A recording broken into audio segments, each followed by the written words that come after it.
Hello, welcome to Go Beyond Betty. Today we're going to make something that I saw in a magazine once, and it's called Cheater's Porchetta. So Cheater's Porchetta is just a faster version of regular porchetta and equally delicious. So we're going to start by using pork tenderloin. I'm going to show you how to make the rub that we're going to put on the pork tenderloin, and then it gets wrapped in bacon, put in the oven. It's a delicious, fast, and easy meal. And one thing that I love about it is that you can make 4 of them in the same time it takes you to make one. So I would recommend doing all 4. If you buy this at Costco, you're going to get 4 pork tenderloins for $15. So you can basically make, I don't know, depending on the size of your family, you can make 2 to 4 meals. So let me open these pork tenderloins. You don't have to trim them or anything. They're already ready to go. And then I'll show you how to make the rub. The rub is mostly made of garlic and fresh rosemary. I'm pretty sure you don't want to see me peel 20 cloves of garlic, so I've already chopped up that and rosemary. I used a 6-inch piece for each one, so just get a couple stems, and I ground it in the food processor because I didn't want to spend all day chip chopping. Next thing you're going to need is some fennel seed. I tend to use like a capful per tenderloin. This is kind of a bigger cap than some of them.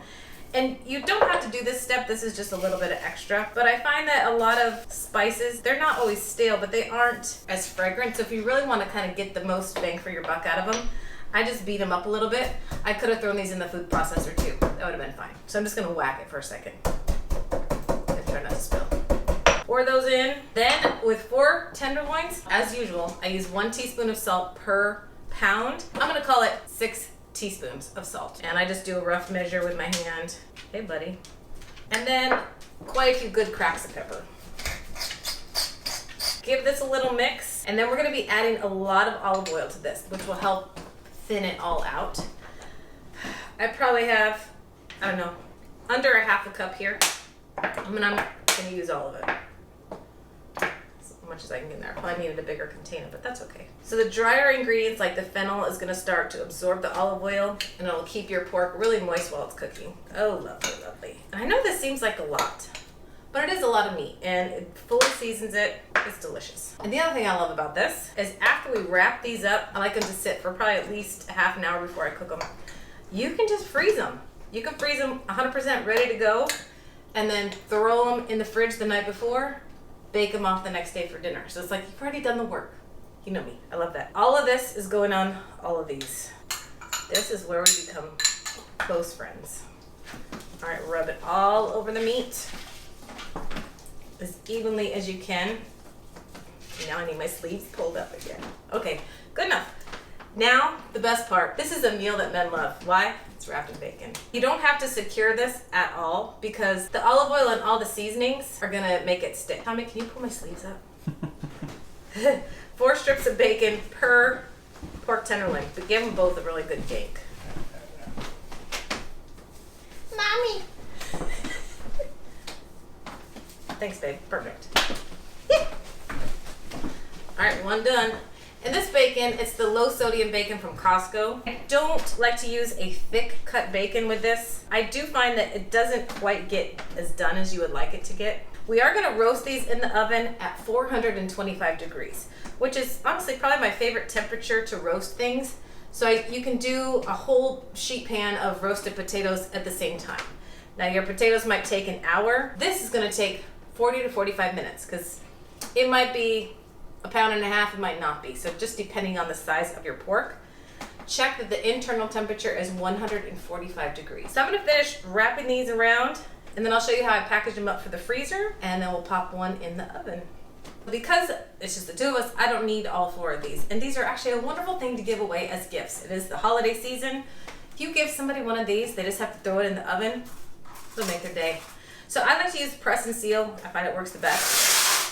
Get a good 1.5 and do 3 of those. This way you don't have to wash your hands in between.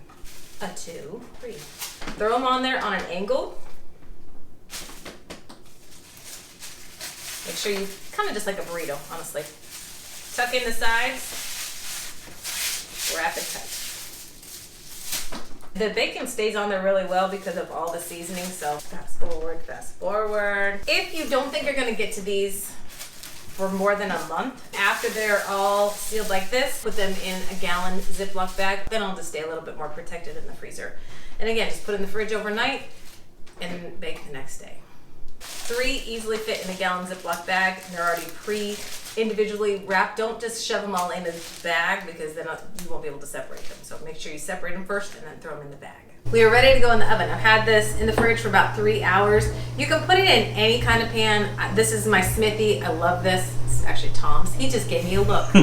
I bought it for Tom for his graduation, but I love this pan. It can go to 900 degrees, but we're not going that high today. We're going to be at about 375, and I want to get, the internal temperature needs to get to 145, but I really want the bacon to crisp. So we're going to go to about 125, 130. We'll just kind of check it. Once it's at that temperature, then we're going to crank it to broil so that we get the top all nice and crispy brown for the bacon. Otherwise, you could always do just 425 all the way to 145 degrees internal temperature, and it's fine. It's still going to be moist enough, but you're not going to get that crustiness on the bacon. It's going to look more like this. So because I put it in a type of skillet, you can put it in any kind of baking sheet. I never like to leave a side of a pan completely open.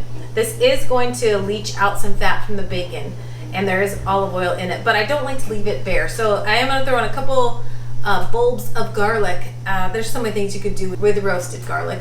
You can mix it with butter, spread it on some toast. It's amazing, delicious. You could just put it with this, put it with roasted potatoes as well at the same temperature. So it should take about 40 to 45 minutes to get us to that internal temperature of 125, and then we're going to hit it under broil. Get it nice and crispy. It should be internally 145 by then. Let it come out, sit and rest for 10 minutes before we serve. So in it goes at 375. All right, it's out of the oven. 40 minutes is the longest time you're gonna wanna keep it in there at 375. It's better to maybe crank it earlier on, and then once you get it to the brownness that you want, even if it's not at temperature, then just really drop it down and let it finish, because you want this delicious, crunchy, bacony, oily top. Otherwise, you're gonna be left with just kind of, an okay, still delicious, normal pork loin wrapped in bacon. So if you want this hard, crusty stuff, you gotta crank that temperature up at the end. And then we're left with all this delicious garlic. And if you have any left over, which I highly doubt that you will, because I love to mix it with butter and spread it on delicious sourdough bread, you can always just put it in some kind of glass container covered with olive oil. Keep it in your fridge, and that's considered garlic confit. So anything covered in fat and that's already cooked, you can keep it in there indefinitely. And then always have roasted garlic anytime you need it. So thank you for joining me at Go Beyond Betty, where you are taking whisks in the kitchen. We'll see you again next time. Bye.